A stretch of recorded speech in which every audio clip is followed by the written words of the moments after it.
Oh, Hey everybody, this is Lynna, and you're watching a very late version of Lynna's life.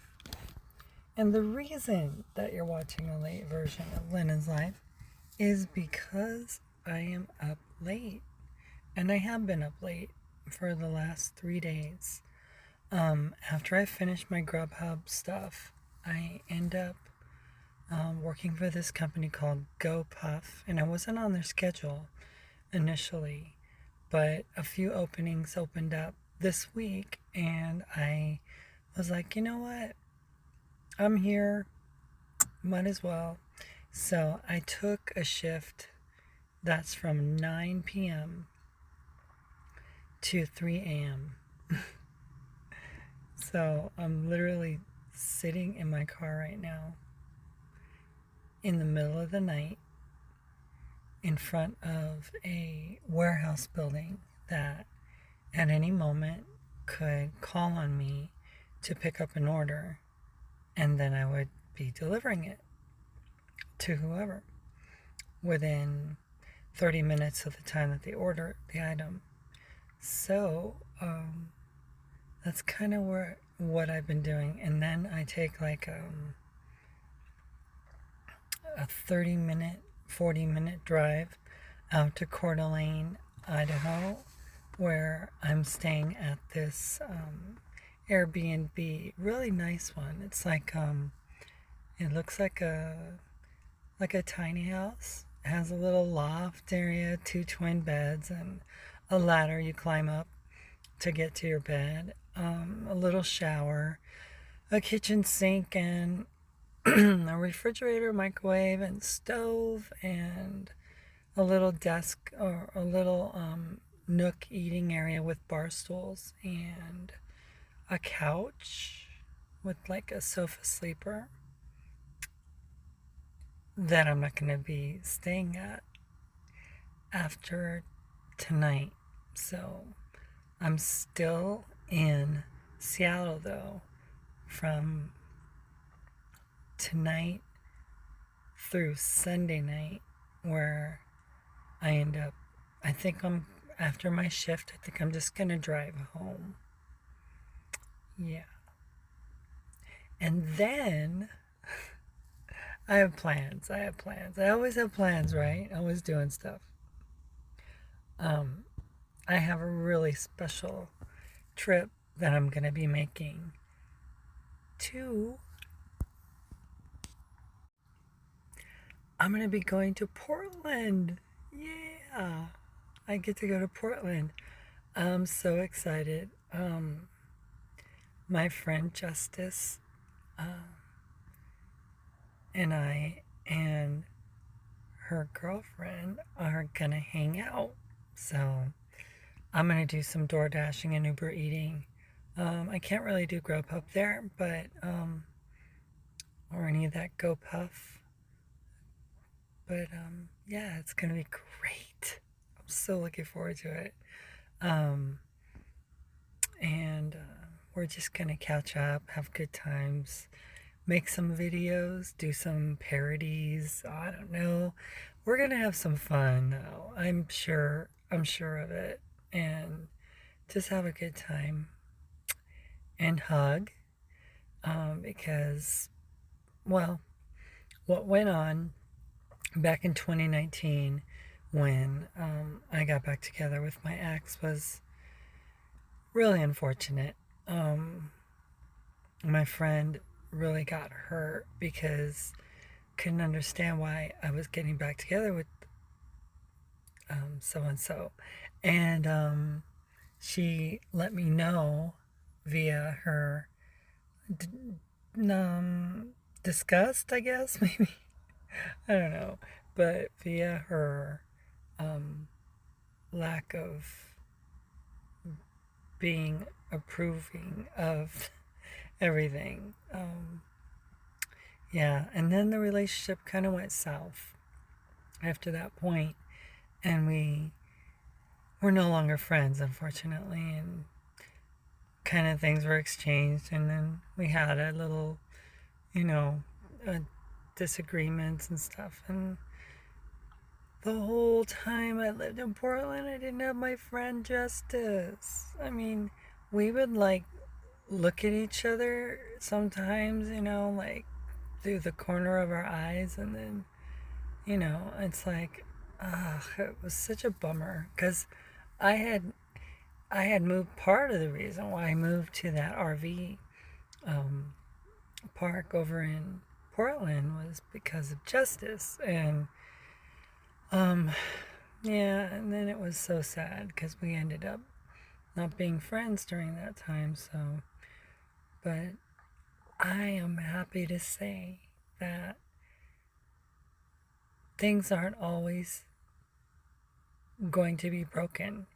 And Justice and I both, we put in the work, and now we have a great friendship, and now we just have a great, interaction with each other and stuff. I love the videos that she does, and we kind of like help each other out, give each other therapy. I call it M therapy because, M therapy is good for those of us who have been through stuff that we would need M therapy. And I know that you guys know what I'm talking about when I say M therapy, because, wow, dealing with, well, anyway, I don't need to elaborate because we all know what I'm talking about, don't we? So, yeah, so we kind of encourage each other, and we try to like get each other to see the high road as the best road to take, and not to be offensive, and not to be, discriminatory, and not to be rude, and not to be defensive, and not to want to, be hurtful in any way. So we kind of like help each other out, and it's been good because we've needed we've needed each other. That's for sure. We've really needed to. It's like, and that along with my friend from across the lake, we talk about stuff as well, and it's kind of like therapy. It's M therapy, and I think I'm gonna call this particular video, I'm gonna call it M therapy. I didn't expect to call it that, it just kind of like fell out of my mouth, I guess. But we're all recovering, we're all dealing with certain things in our lives, and regardless of how we feel about certain people or certain circumstances or whatever, we bring it upon ourselves. We allow these things to happen. We allow these things to take place in our lives. And a lot of times they're to really help us, to build us up, to give us the strength. Oh, that was cool. I had like one of the guys works inside the warehouse, which I found out the word for warehouse in Spanish. I've never used it before. I've never uttered it. It's called galpón. A galpón is a warehouse. So that's my boyfriend's teaching me words in Spanish. So I got some water. Never turn down water. Water is good for you. So I've got some water here. Even if I don't drink it right now, I will always say yes to water. Sometimes, oh my gosh, yeah, it reminds me.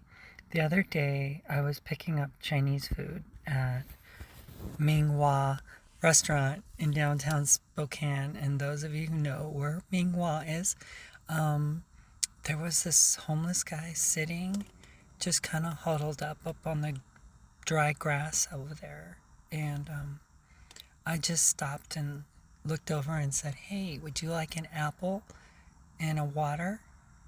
And he was like, "Oh, thank you." And I gave him an apple and water. I mean, that's all. He was appreciative. And I know that there's feelings about the homeless and everything, with regards to why can't they help themselves, or they're making a mess of cities and all that. And I mean, it all has a valid, place for discussion and debate. But I truly feel like, I don't know, I just feel so bad for them. I just, my heart breaks for them, because I don't know. I mean, could they be a person that just fell on hard times and hit rock bottom and doesn't have a way to get out, doesn't know what steps to take to get out? I mean, I was delivering or picking up at one of those, mobile, like, coffee espresso places that pop up all around the country right now. People just sell coffee and stuff and breakfast items, iced coffee specifically. And yeah, it's like, there was like this really bad homeless area where I just looked into this one camper that was kind of like, I don't know, like a burnt out camper, and this guy was lying in it. And it was just like, it was so depressing to see people without hope, and I just wish that something could be done to fix the situation. I mean, it's a real problem in cities all across this country. I know it's a big issue in Portland. I lived in it, saw it. And here in Spokane, wherever you go, like, not wherever you go, but like downtown areas are like very heavily affected. Seattle's the same thing, lots of places where homeless people are seeking refuge and gathering. And yeah, it gets messy. It does. But I wish to God that there was something that could be done to give these people motivation to find themselves and to get out of the situation that they're in. I don't know. My heart, when I see them, when I see a young woman like sitting on a piece of cardboard and just with hopelessness in her eyes, it just breaks my heart, because, I mean, I'm like, so how did the meth habit happen? When did it start? Was it because your dad kicked you, your mom kicked you out of your house? You had an abusive boyfriend, husband? I mean, are you a young mom that lost a child to an abortion? I mean, there's so many factors, you guys. So many factors that take place that create this atmosphere of despair and disillusion. And people don't know what to do. And so they do nothing. I mean, maybe they lost a job during the pandemic and they didn't have any way to make ends meet. And for a while, they were using their nest egg in order to stay at a motel or something. And then they ran out of money. And then they didn't have any kind of vehicle to get them around. And then eventually they just kind of lost hope. And they gave up on life. And they started walking around, and they found a cart. And they started filling that cart up with things. I don't know.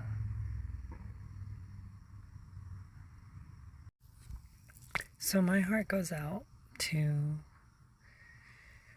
those people, I wish something could be done on a corporate level, like, I mean, it takes a village, like a famous person said at one point back in the 90s. It takes a village to care, right, for a fellow human. And people, you guys, people are hurting. And ignoring the problem doesn't make it go away. It doesn't. It doesn't go away just because you say, well, it doesn't affect me. I don't need to care about it. I wish those people would just walk away. I wish they would just leave. I wish I could just take them and put them in a certain place. I remember my friend back in California. I lived in Santa Ana in California. My friend had moved to Santa Ana. And one of the reasons that he moved to Santa Ana was because his dad had been investing in houses for a long time. And, well, my friend was kind of down on his luck. He had kind of run out of options for employment. And he decided that he was going to just move to California. And his dad was going to let him have one of the houses that he owned. So he was going to be able to rent it out, a room or something, and then kind of figure out what he was going to do. But he had this advantage because his dad was basically rich. They were rich. He's a rich kid. And so rich kid gets a free house. Free house means that you don't have to pay for it. So there's no real issues that way, financial obligations. And so it was that time back in 2017 when I briefly just detransitioned with my ex, and we were in a conversation. And I lived in California before, and I lived off of the Santa Ana bike trail, the river trail, and it goes from Newport Beach all the way up into Anaheim Hills and oh gosh, I forget the names of these towns because it's been such a long time. Yorba Linda, I think it is. So anyway, it goes by the Anaheim Stadium. And I used to always ride on that trail. That trail was like my little refuge and stuff. I would just get away on it. It was like a home away from, not home away from home, but a piece of wilderness inside of a city that, it's sort of like people go to Central Park and stuff to get away from the big hustle and bustle of the city. So anyway, I was really kind of surprised when I found out. My friend showed me that along the Santa Ana bike trail, river trail, there were all these homeless people setting up their locations and stuff like that. So the really cool jogging, biking trail now had become a community for the homeless. They set up their tents, and they had a little tent city going on all along the stretch from, I don't know, from where I used to live over by, Edna Park over in Santa Ana off of, what's the name of that?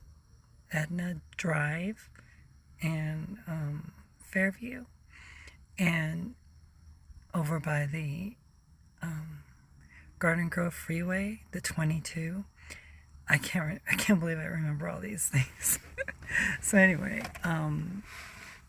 there was access to the trail from Edna Park, which was really close to me because I lived off of Huckleberry Road, which was connected in part to a cul-de-sac area of my housing tract home development that we moved to back in 1978. Lived there all the way till I was 18 or whatever. So I used to, and then that trail had been converted into this I don't know, by a lot of homeless people who found a lot of destitution during the times and stuff. And my friend, instead of saying, if you run out of options from where to stay, I mean, have you looked at maybe the bike trail, because there's a lot of people there. Maybe you could set up a tent. And I'm like, you have a house? You have property? And your best friend from high school just needs a place to stay for a little bit? And you're offering me a tent on a bike trail? I was like, okay, okay. Wow. So I was like, kind of shocked. And then my friend said, with regards to the homeless, I think that the government should set up a program for them to find a place out in the California desert or something and give them shelter there, and that maybe they could earn their keep and maybe pay for for their accommodations and everything so that they can understand what it's like to work for a living. So I'm like, so you're talking about an enclosed space on a tract of godforsaken land that you really can't grow anything on it, that you say people should be confined to, and they should work in order to make themselves useful. Wow. And this is a Christian person, okay? And I was just like, have you heard Arbeit macht frei? That was the saying that was inscripted onto a metal fence in the Auschwitz death camp. And it means working makes you free.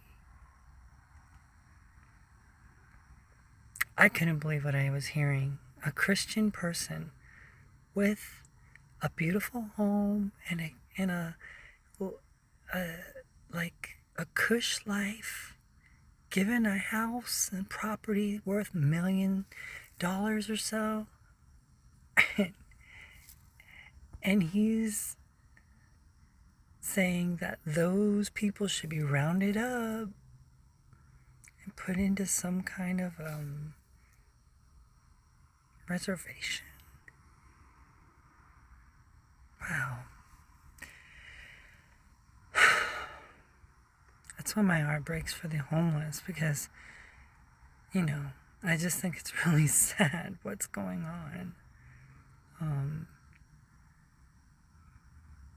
There's this one guy that moved to Sedona with his family. He's like a yoga, guru guy, all into organic.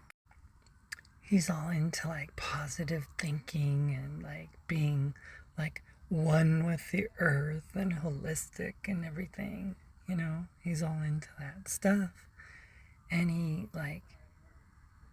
during the unsettling times after the shooting of Floyd last year, there was unrest in this country, and especially in Los Angeles, where, that's kind of like an epicenter for lots of race wars and stuff like that, with the LAPD, Mark Gates, and he was the chief of police, and he was just a very racist person. And then, the guy that was in the O.J. Simpson trial, Mark something else. Oh wow, all these Marks. Crazy. Good people. Anyway, So these people in that state, especially in like the Compton area of Los Angeles, South Central LA, they've been affected by a lot of racial discrimination and bias, and there was uneasiness. And so this guy, right, he lives over in Santa Monica, and Santa Monica is not too far from South Central. So he sees these protests going on, and they're coming down his street, and people not behaving very nicely, but they're upset, from what happened in Minneapolis. And he's like, I'm gonna have to move because these people are turning my city into a trash pit. And actually, everybody, I have decided to move to Sedona, Arizona, where the energy is better and, dare I say, whiter.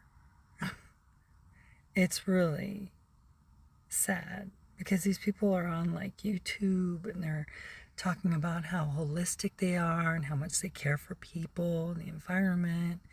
And it's like, wait a minute, check that. You care for people that are like you, that are like this fake kind of compassion that people have, that, they seem to be like loving and honestly. And if you could buy my new product, no kidding. If you can buy my new product, and if you have the time and the money to invest in my new yoga collection or my new holistic honey from Australia that I'm selling because I like to make money. I mean, it's like, God, I'm just like, people are on there and it seems like they're doing something that's positive and good in helping people, and then you see their heart. And if your heart is not there for the homeless, you might want to check yourself, because when you've done it, like Jesus said, to the least of these, you've done it unto him. I mean, Jesus mentioned the homeless and said, when people are asking, when did I see you needy? When did I didn't ignore you, Jesus. And he goes, I was sick and you didn't come visit me. I was hungry and you didn't feed me. I was homeless and you didn't give me a shelter. I mean, what is it that's going to take to wake us up in this country to realize that we're all here together? And then we all need to help each other out. When we see someone down in the dumps, regardless of whether you feel that they should like pick up themselves and by their bootstraps and get out there and get a job or whatever it is, that we would have some compassion and do what we can in the meanwhile so that they can get ahead. Like, just acknowledging them and smiling at them and saying, something nice, offering them water and an apple. I don't know. I mean, I know people say don't give them money because they'll just use it for other things. And it's like, sometimes people want to eat and it takes money to eat, unfortunately. But I don't know, you guys. I just think it's a sad situation in lots of places in this country. And I want to do what I can, and that's just kind of like how I feel. And I know it's a touchy subject, but it's just how I feel. And I just can't ignore it. I have to do something, so I do. So anyway, I'm literally just see that warehouse over there? That's where I'm just waiting, and there's another car over there, and we're just sitting here. I mean, I don't know what it's like in the daytime if they get more orders, but yeah, it's a new service, and basically they it's called GoPuff, and their big thing is, if you order it, we'll deliver it within 30 minutes. So I got an order this evening as soon as I got here, and it said, please come inside and get your items at bin 1, because they have like a rack of bins, shelves and stuff, and that's basically where you go get your stuff when they tell you what number that you're assigned. So I walk into the building, and it's a heavy bag. It's got like age restricted items in it, and then I asked, so what's the age restricted items? And then the guy goes, oh, it's alcohol. And I go, oh, okay. So I turn around to pick it up and then walk out, and then he shows me his ID, and I go, what is, oh, it's for me. And I go, oh, it's for you. Okay. So I'm just going to do a delivery here inside the warehouse? Okay. So he goes, yeah. And yeah, it's easy tip, right? And I go, yeah, it's super easy. Thank you so much. And so he shows me his ID. I scan it. I get his signature. I hand him the bag. And then I walk back out of the warehouse, go back to my car to go sit like I've been sitting here for the last how many hours. So it was just odd though, because it was like, okay, I got a delivery. I'm going to go deliver.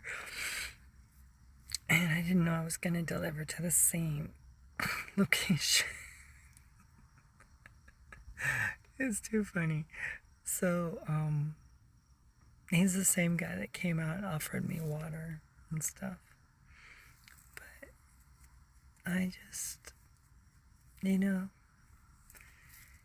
this too shall pass, with regards to working this late night shift. It's not going to be a normal thing for me, obviously. But, I am, super excited to be moving forward.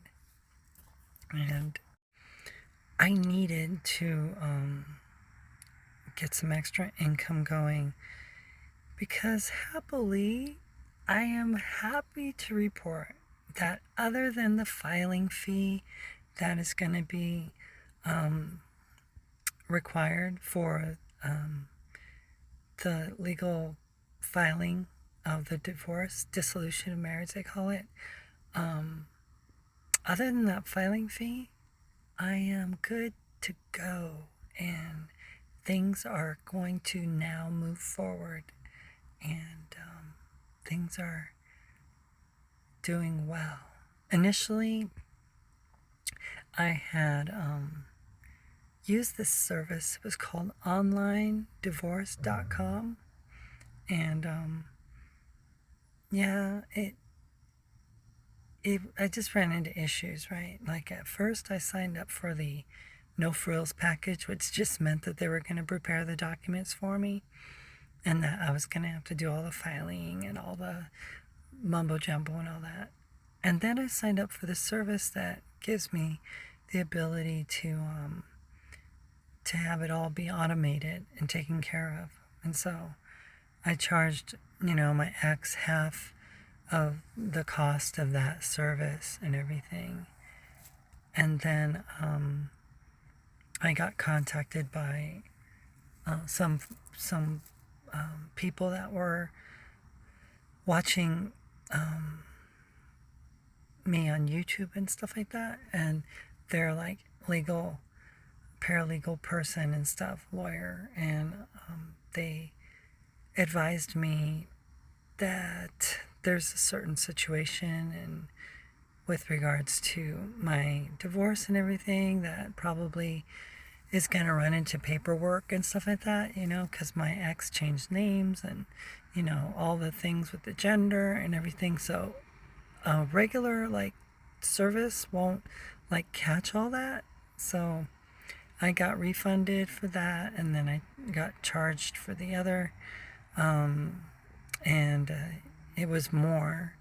And I haven't even bothered to ask my ex to reimburse or to add to the fee, because it was just a little bit more. But it's gonna be good, because it's gonna be a lot more, like, customized, because my lawyer is very well familiar with my ex, and familiar with the situation and the wording and the paperwork, and so all of that now has been taken care of. And I hesitate to even bother asking my ex to do anything else. Like, when the court filing fee comes around, I'm just gonna pay it, and just, because that lack of communication is better at this point than communicating. And I mean, that's just my opinion. I'd rather just stay away, stay out of their air, and they stay out of mine. And, I mean, I literally don't know what's being said over there. And, part of me is kind of curious, but I mean, honestly, I don't think it's going to be anything that I need to hear. And if it's anything, it's probably going to be the same thing.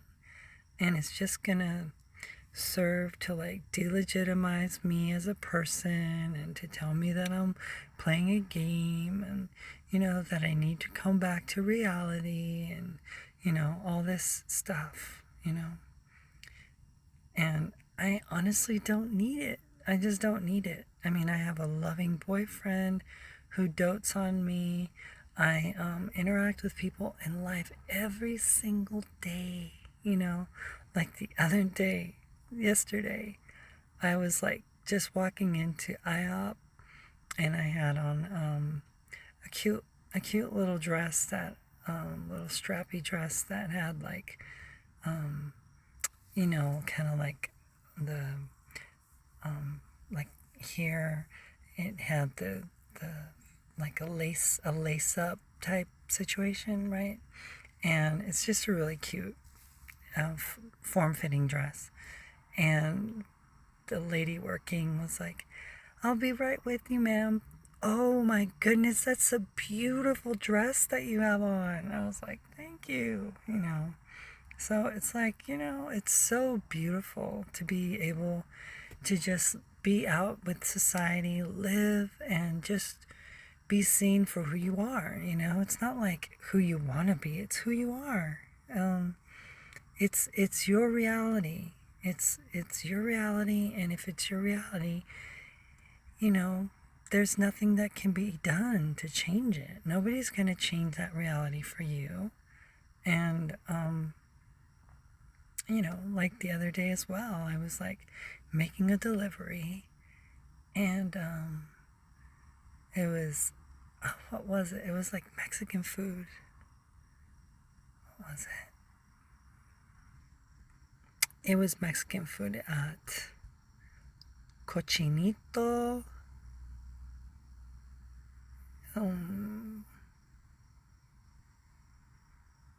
Puerco. I'm not sure. I'm from, like, some name, right? It's inconsequential, though. I was just trying to remember, because I remember the sign, and I found it interesting, because cochino means, like, dirty, the dirty pig, or something, like dirty cochino, and puerco, pig, or cerdo, depending on where you are in Latin America. So I was making a delivery, and I saw this older historic neighborhood, and I just have a thing about those neighborhoods with the old growth trees and the old root systems and stuff, like, part of that video that I just did. And basically, it was like oh my gosh, it's just a beautiful little neighborhood. So the woman that I was going to deliver to, she was standing in front of her beautiful little, like, 50s, 40s era house with the big porch and the steps that lead up to it. And, houses have like the bunting and like all American. And yeah, it's just so beautiful. It's so cool. So, anyway, I was like, oh yeah, here's your food. And she's like, oh my gosh, thank you so much for bringing it. It's the first time I've ever used Grubhub. And I go, oh yeah, I'm just glad that I was able to bring it to you and get it to you. And she's like, oh, thank you so much. And I said, well, it's really been a privilege to meet you. And I'm doing this all with a mask on. And, we just exchanged cordial, like, um, salutations or whatever, right? And I walk back to my car. I click it as delivered and I say thank you. It was really nice meeting you as a treat. And she's like, oh, I just wanted to let you know that your hair was fab. And I go, oh, thank you. Oh, gee, thank you so much. And I said, and you are quite gorgeous yourself. Because she was a beautiful blonde with like ringlet curls and just this really beautiful demeanor. And we connected, right? I mean, I know what it's like, right? I know what it's like when you connect in a certain way. That's a gendered expression or something, right? Like two women talking. It's so different than a man. It's so like than a man and a woman talking, like interacting. It just is. I mean, you guys know what I'm talking about. But, as a trans person, and having experienced life on both sides of the football, it's like, well, it's easier to make the connection, and to see the difference because men don't get to see that side very often, right? They never do. And so, like, when we transition and we fall into that camp, into that other camp of humans that, they look out for each other, they appreciate each other. Like, I've been complimented on my nails, like, oh, your nails are so pretty, and stuff like that. Or they notice your hair, or they notice your eyebrows, or your makeup, or your eyes, or I don't know, anything like that, right? Women are so perceptive to those things. And, it's just a really great feeling, to share that commonality. And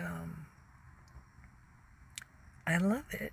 I love it. I just feel like it's so part of me, right? It's so fitting to the person that I am that I don't feel like there is anything happening with regards to like playing a role or being an imposter. I'm like, an imposter? Really? That's how you see yourself? You're living your best life. You're putting out the best version of you. And all you can say is that it's an imposter. Wow. I just don't know. I don't understand that logic. I mean, I don't. I just see it as like something totally different. Like somebody did something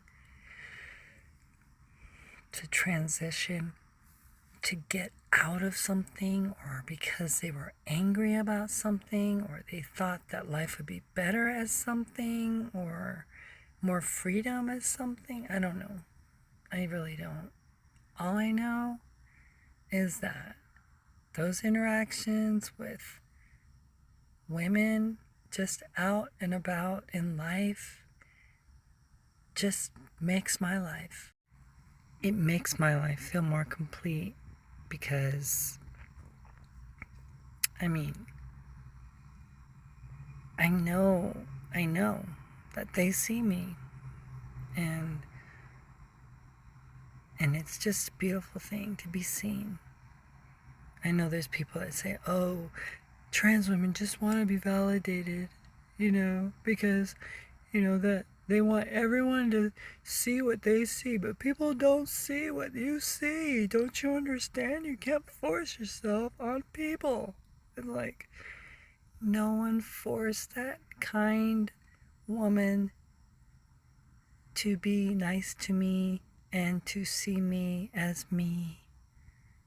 It's just what they see. And if what they see is what I am, not what I used to be, but what I am, because, honestly, the person that I used to be was very unsure of himself, was very unsure of being able to be open, being able to be honest, being able to be like transparent. It was difficult. And I thank God for transition because it helped me to overcome those fears, those hang-ups, those concerns, those worries, those feelings of like not feeling good enough or not being right. And it's like it just did. And for certain people, they see themselves as imposters. And for those of you who do feel like imposters, I'm so sorry if this road that you took didn't pan out and it wasn't the greatest, it wasn't the best thing for you to do. And my heart goes out to you, and I wish you all the best, whatever you do in the future with regards to your gender expression. I just want you to know that I support you 100% if you're a detransitioner.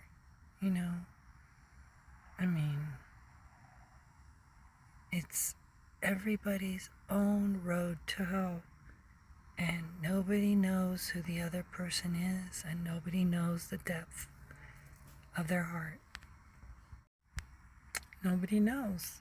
So we can't judge people.